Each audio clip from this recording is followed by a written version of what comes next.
Hello, Sycamore community, and welcome back to the Sycamore Built podcast, where we delve into some of the biggest stories that are happening at Indiana State, some important guests, and delve really into the past, present, and future of the Sycamore community. As always, I'm Connor Brownfield, and today I'm joined by Michael Winstead, a faculty member at Indiana State University. Michael, why don't you tell us a little bit about yourself? Yeah, well, a little bit about me. You hit on it right there.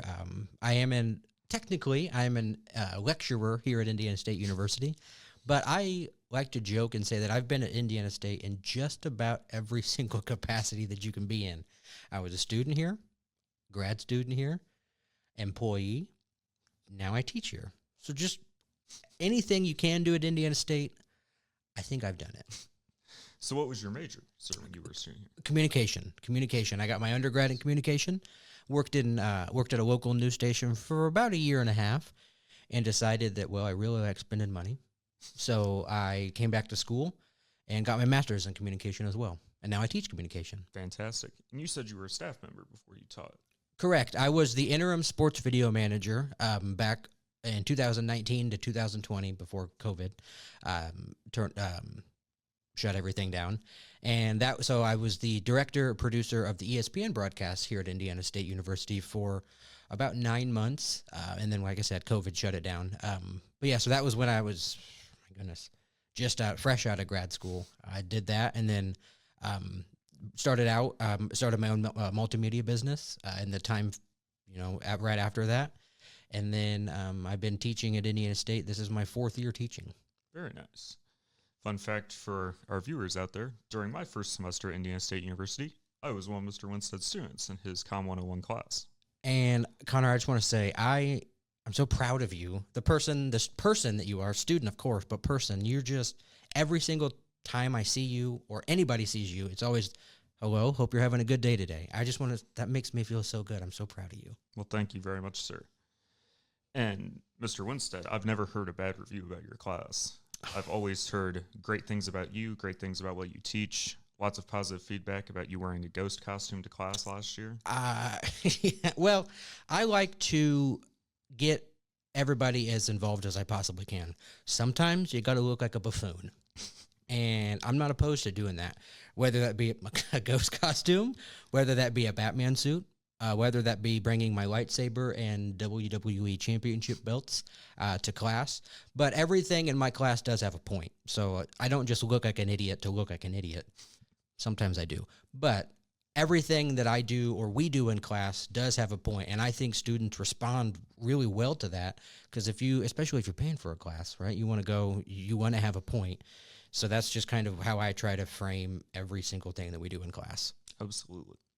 Well, speaking of costumes and accessories, this is our Halloween edition of the Sycamore Built podcast, and I brought Mr. Winstead on not just because he's a former student, staff member, and faculty member at Indiana State, but because he's also an expert on the paranormal and a ghost hunter.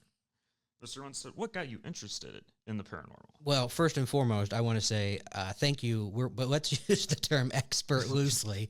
I have been interested in paranormal everything, my goodness, probably since I was in 6th grade. And it really started as kind of a joke. My cousin, who at the time was living in Arizona, he was back visiting his mom, my aunt, and he was like, so he was coming to our house, yada, yada, yada, all that fun stuff. And he goes, I want to scare you. And I said, okay, sweet, let's scare me. So I'm pretty sure he made this story up, but we went to an old abandoned house, and he was telling me all the lore of this house and the road that it was on and all sorts of stuff. But everything that he was saying, I would find something in the house that would correlate to what he had just said. And I was like, okay, this is kind of cool. And then there were just some weird things. But again, this house was in the middle of the woods. So it was an abandoned house. Was it breeze blowing through? Probably. But really, that was the first time I had any encounter with it. And then I kind of laid dormant for a little bit. And then once I got my driver's license 5 or so years later, it was no holds barred. I think I trick my friends into going places. I'm always like, hey, I'll buy you Taco Bell. And they're like, okay, sweet. And the next thing you know, we're at an old abandoned insane asylum. And they're like, this isn't a Taco Bell. I said, we'll get there. And that's kind of how I started. And now I've done it. My gosh, I'm 33. So I've been doing it heavily for the last like 15 or so years, which is crazy. So for those who may not be familiar, Paranormal, can you give us an introduction to some of the kinds of hauntings that one would experience and some of the places where you're most likely to find hauntings? Yeah. So do you mean just like in general or like specifically here to like Terre Haute, Indiana State? Oh, let's start general and then we'll get more specific. Okay. So really specifically here in Indiana, we have a lot of Native American heritage and a lot of Native American lands. So a lot of the stories that you hear have to deal with Native Americans and all of that stuff. However, we also do have the stories of your old, tuberculosis hospitals where patients weren't always treated well. And then we have our cemeteries, and then we have our, we have a kind of a whole huge culmination of just about any story right here in Indiana. And then you branch out to the Midwest, go down a little bit, about 3 hours from Terre Haute. You're in Louisville, Kentucky, and you have Waverly Hills Sanatorium, which is probably my favorite place I've ever been to. And it's one of those things, a lot of people graduate college, they get a job, they get a car. Oh, this is sweet. Not to say that I didn't do that, but also I thought it would be fun to spend $100 and go tour one of the most haunted places in the United States. So I did, down at Waverly Hills with one of my best friends. And it's an old tuberculosis hospital. And essentially how it worked was tuberculosis is the kiss of death, of course, right? You got tuberculosis, you weren't going to make it. And so people knew that they were in those conditions. Well, then it started to come out that maybe patients weren't treated well, even though, just because you're going to die, you should still be treated well, right? So, but Waverly Hills had all sorts of patients, all ages. It had children, it had older people. One of the most well-known stories there is a boy on the second floor. He'll roll a ball back and forth with you. And when I was there, he didn't roll the ball back and forth with us, but we still tried. Sure. And then also you think about it, it's a 150-year-old building. The foundation's probably not very straight. So is the ball just going up to a hill, coming back down? That's fun to think about. And then you get up on I'm blanking off the top of my head, but the third or fourth floor, you have the story of the nurse who just couldn't take it anymore. And she hanged herself. And I think it's room 327. But don't quote me on that. Room 327, and you go into that room specifically, and things start to happen, up around your neck region and things like that, which something similar did happen to my best friend. We were at the time, he was wearing a necklace, and he was like, dude, my neck kind of itches. And we looked at it, and he had this red ring around his neck. Again, did we just get caught on something? Did it get caught on his shirt? There's a good chance. But it's fun to think about that there was a ghost out there that just really didn't like my friend. So when it comes to these kinds of paranormal experiences you were talking about, it could be this, but it could be something else. How much do you think is the breakdown there? Like how much is us injecting our belief into something versus how much do you think is legitimate cases of the supernatural? That's an excellent question. In my heart of hearts, I want to believe it's 100% always supernatural paranormal, but I know it's not. I think it's probably a little closer to 50-50, 60-40 in favor of made-up stories because there's a lot of money to be made in this is a haunted house. Come tour, and we'll post your pictures of the ghost on the second floor, yada, yada, yada, right? However, I like to go into places and things knowing that, hey, in this particular house, this is the story. This is why these ghost stories are alleged to be here. But I don't like to go in there and look up the experiences that people had. So if you go to a place and you post on it on Facebook, social media, and you're like, oh, I had this, and this happen, I don't want to know that because I want to experience it for myself. With that being said, there are sometimes I go to places 3, 4, 5 times just to get my feet wet and bearings in order, just to see if I can experience anything. when I Sure. go to places. But back to your original question, I want it to be 100%. I want every story to be true, but I know it's not. So, do you believe there is a greater chance of having that kind of experience, a legitimate encounter with the paranormal, if you go in unprepared, if you go in not knowing what other people have seen or felt or experienced? I don't know if greater chance, maybe, but definitely if you go into places and these stories with an open mind, knowing that, hey, this could happen, I would say that you are probably more likely to have an experience. Now, whether that be experience be footsteps or disembodied voices or a door shutting, something like that, or maybe something as extreme as a physical encounter, your scratches, your pushes, your touches. But I would say that having an open mind is probably the best thing you can do when it comes to investigating or even being interested in it, just because if you go into thing, it's like anything, right? If you go into thing with a closed mind, you're probably not going to have a lot of fun. And at the end of the day, it's about having fun. Absolutely. So, when you go on these ghost hunts, do you document them in any sort of way? Good question. So I am I'm going to say professional, but I am a professional videographer and photographer. And so once I've been to a place, or if I know if I can only go to a place one time, so the farthest I've ever been is up near Cleveland, Ohio, from this area, and so I know I need to bring my camera, I need to bring this, I need to bring this, so that I do go there first time, document it. However, if it's more of a local place, and I call local within about 2 hours, I'm kind of weird like that. But if a local place, what I like to do is I like to go to this place, see if I just kind of get a lay of the land, nothing.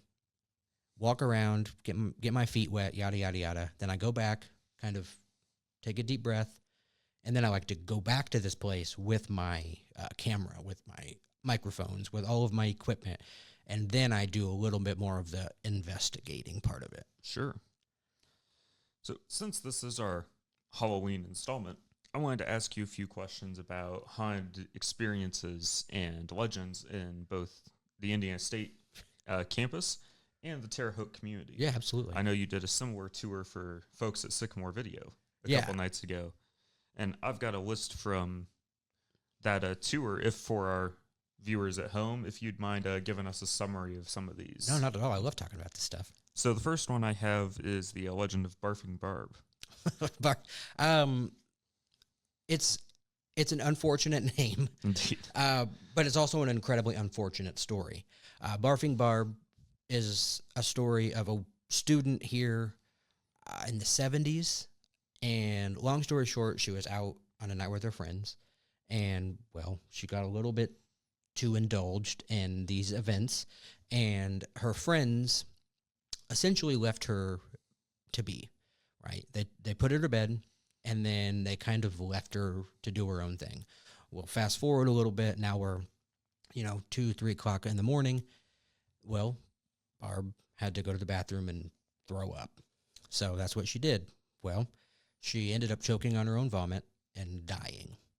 So that was in Burford Hall, and there's documents of this and all sorts of stuff. However, students in Burford Hall today, well, not today, obviously, but to this day, have reports, and the stories kind of get a little bit sticky.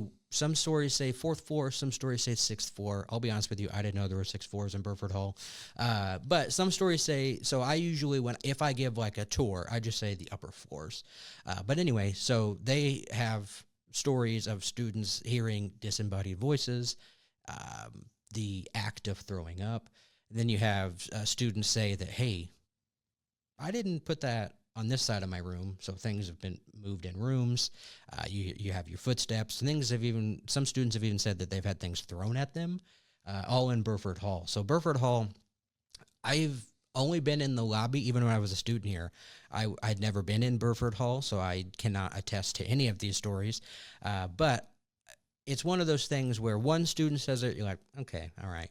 But hundreds of students over 20 or so years, there's probably some truth to it. Sure.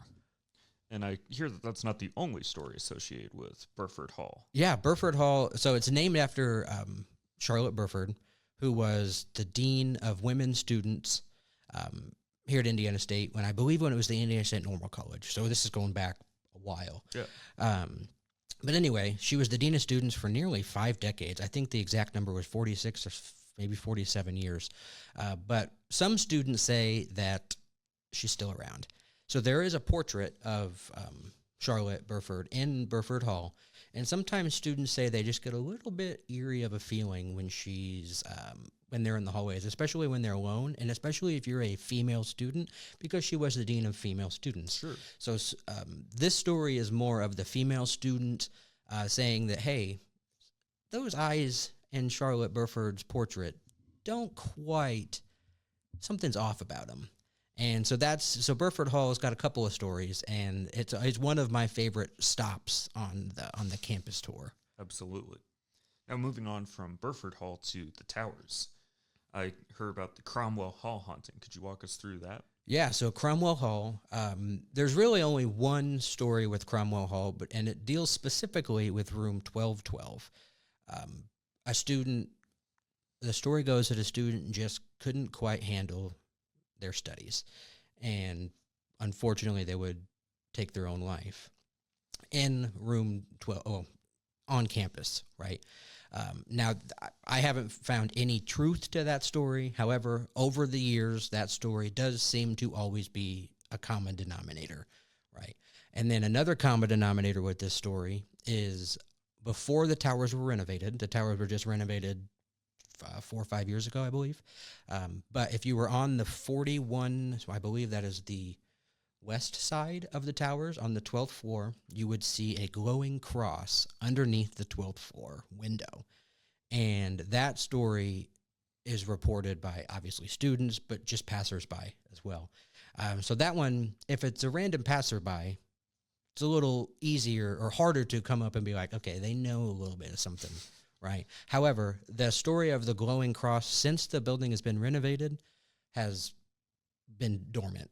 So the last 5 years, that story has kind of been not debunked, but a little bit under the radar. Sure. But students, again, on the 12th floor of Cromwell do have reports of, your disembodied voices, your throwing things, your footsteps, and things like that on the 12th floor specifically of Cromwell Hall. Absolutely. And continuing the note of unfortunate falls, there's also a story about haunting at Rhodes Hall that had to do with going back to the building's construction. Can you walk us through that? Yeah, you hit the nail on the head right there. No pun intended. It was a construction worker in the original construction of the towers, and a construction worker would fall to his death. And again, it goes back to if you're on the upper floors of Rhodes Hall, you'll hear, your footsteps screaming a little bit because he fell to his untimely death. Sure. So similar stories to kind of Burford and Cromwell with the footsteps and voices and things like that.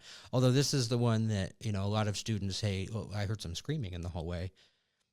Nobody was out there. So was it just somebody playing a prank, or was it that construction worker from 75 years ago?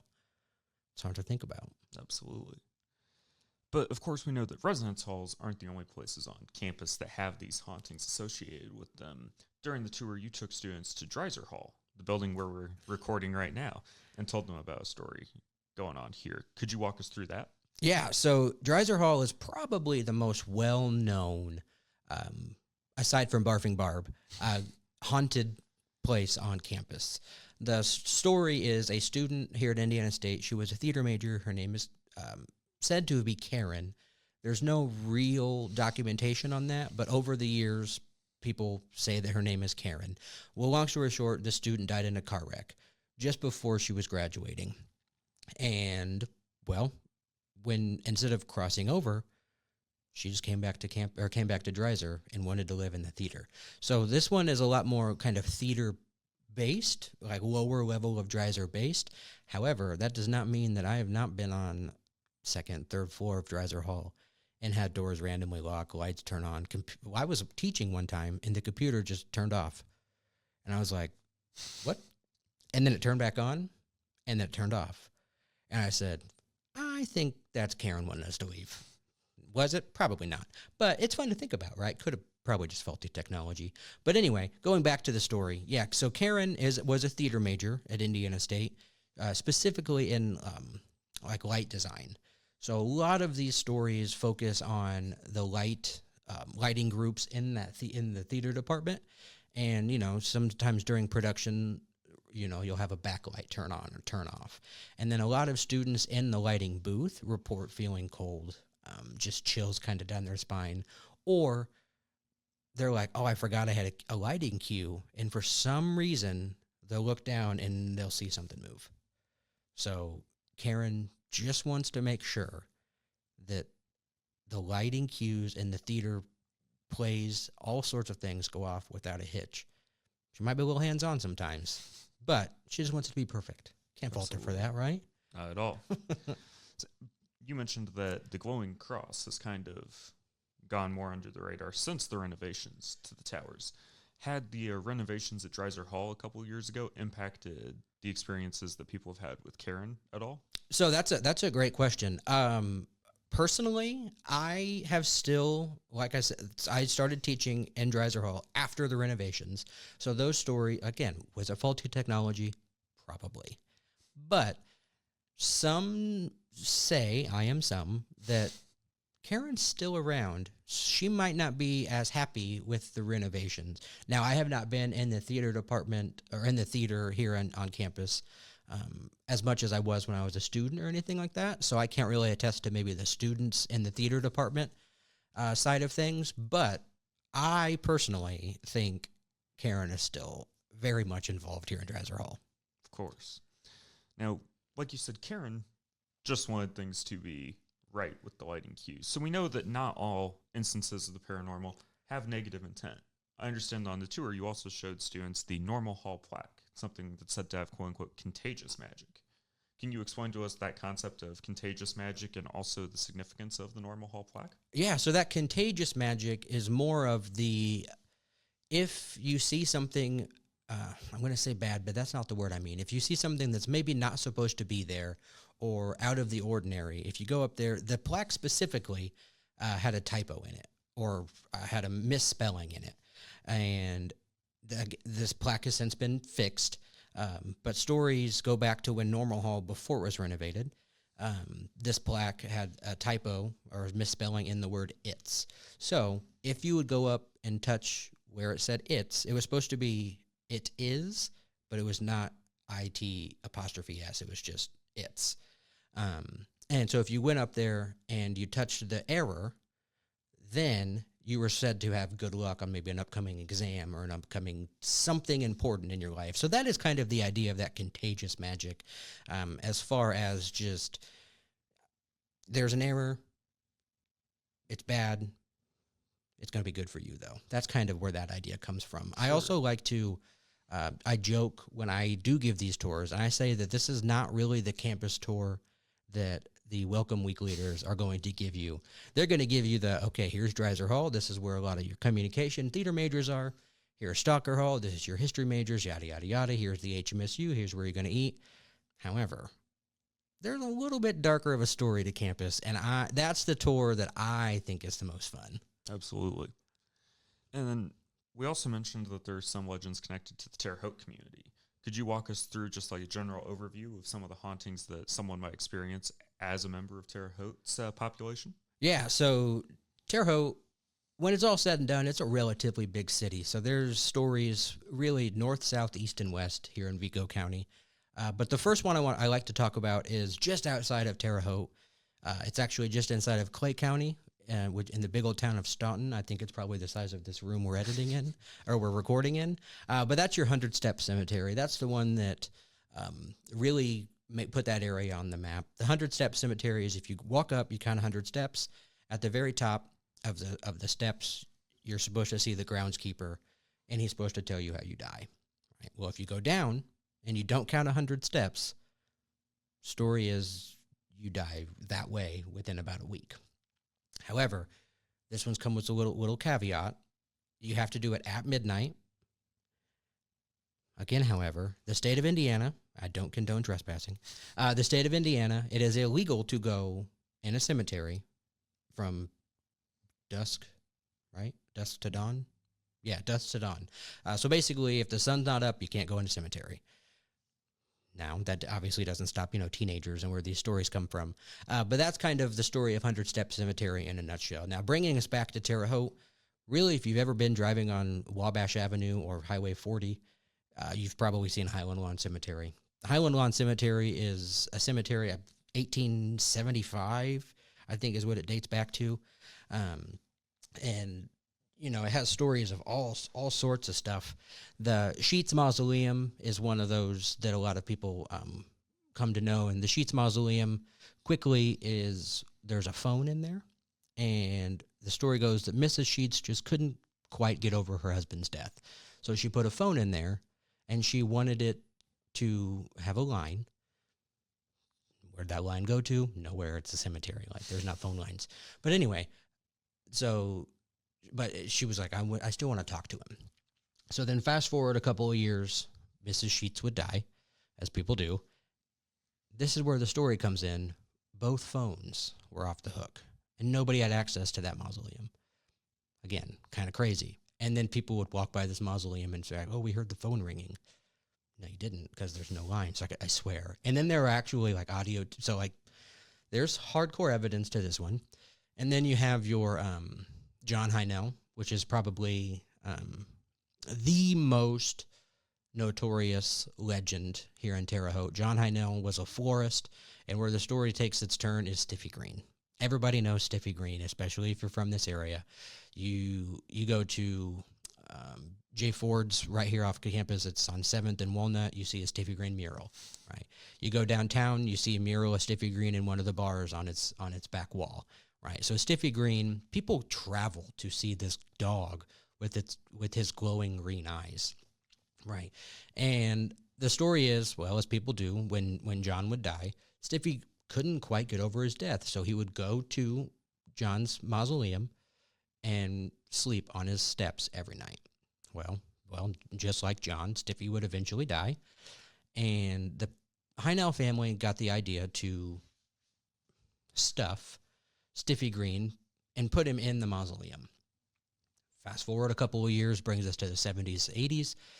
Well, people got the idea because they started hearing like dog whimpers, crying, barks, all sorts of stuff coming from this specific area.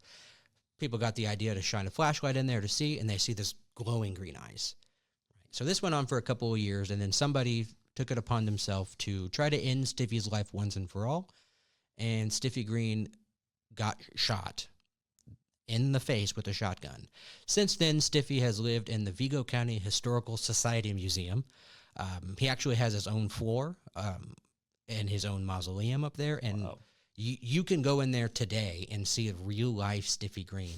And people, like I said, people travel. The longest story I've ever heard is a couple on a motorcycle that were traveling up, and they're like, we've stopped at a couple of locations along the way. They were going from Florida to Michigan, and they're like, we stopped at a couple of places, but we had to see this ghost dog. And so they went to the Vigo County Historical Society Museum, and that was when it was at its old location. And people know of Stiffy Green. I actually, not to toot my sister's horn or anything, but she made me fake Stiffy Green for my birthday. So nice. in my apartment, I got Stiffy Green just all the time. Awesome. And he does have glowing green eyes. As he should. As of course, right? You can't have Stiffy Green without the green eyes. No other way to do it. So if students or other members of the Sycamore community are interested in the paranormal, if they're interested in going on some of these ghost hunts, visiting these haunted places, what's a good way for them to get started? Like, what's a good place for them to do their first paranormal experience? It's like shopping local, right? You want to support your mom and pop shops. So I always start with what's in my town, what's in my community. What can I go to in an hour, get a feeling of it, and get the lay of the land? And then once you get, so if you're in Terre Haute specifically, and you don't know who Stiffy Green is, go to the Historical Society Museum, go visit Stiffy, right? And then, or go to Highland Lawn, again, during daytime. And I believe they used to have like a pamphlet of all of the stories in Highland Lawn, and it was kind of like a ghost tour in the cemetery, which is kind of cool. Very cool. But yeah, so shop local, get on Google and be like Terre Haute ghost stories, blah blah blah blah blah. Sweet, awesome. And then once you get a place like that, if you're in Terre Haute specifically, be like Indianapolis, a day trip, right? And you go to the Hannah House in Indianapolis, then you go to the Indiana State. I'm blanking on the name of it, but there's a hospital, Central State Hospital in Indianapolis. And then you go to, this location, right? Knock out a couple of those. And then if you like what you're seeing, go out of state, right? So just shop local. And then if you like what you're seeing, then expand your horizons a little bit. Fantastic. Well, sir, I'm almost out of time here, but a couple questions to wrap it up. Where can members of the Sycamore community find you next? Oh, that is a great question. I gave this exclusive on Sycamore Video, but I'm going to give it here as well. I actually just started the production of my third documentary. Fantastic. And I want this one to be focused on like story of cryptids, right? So that's going to take me to West Virginia. We're going to go see Mothman. We're going to go down to Evansville and see the Green Man. And I do need a third one. I haven't come up with a third one yet. So if anybody's listening or watching and has a third idea for a cryptid, let me know because I'm there. Absolutely. Then, of course, since it's Halloween, are you dressing up? Absolutely. Where are you going as? I've thrown the idea around a little bit. Jedi, of course. Absolutely. Duh. Also, Indiana Jones, college. It just makes sense. But I've eventually settled on going as an urban cowboy to make fun of one of my friends. Very nice. So very niche, but I think it'll be funny. I'm sure it will be. And if you happen to be near one of Mr. Winstead's classes in Dreiser Hall tomorrow, swing by, check it out. Absolutely. Thank you so much. Of course. Well, thank you for joining me today, sir. Great having you on the show. Thank you. I will talk about this stuff all day. I love it. Thank you. And thank you to the members of the Sycamore community, whether you're a student, faculty member, staff member, alumni, or have some other connection, for tuning in today to hear the stories of the great members of our Sycamore community and find out a little bit about what's going on campus.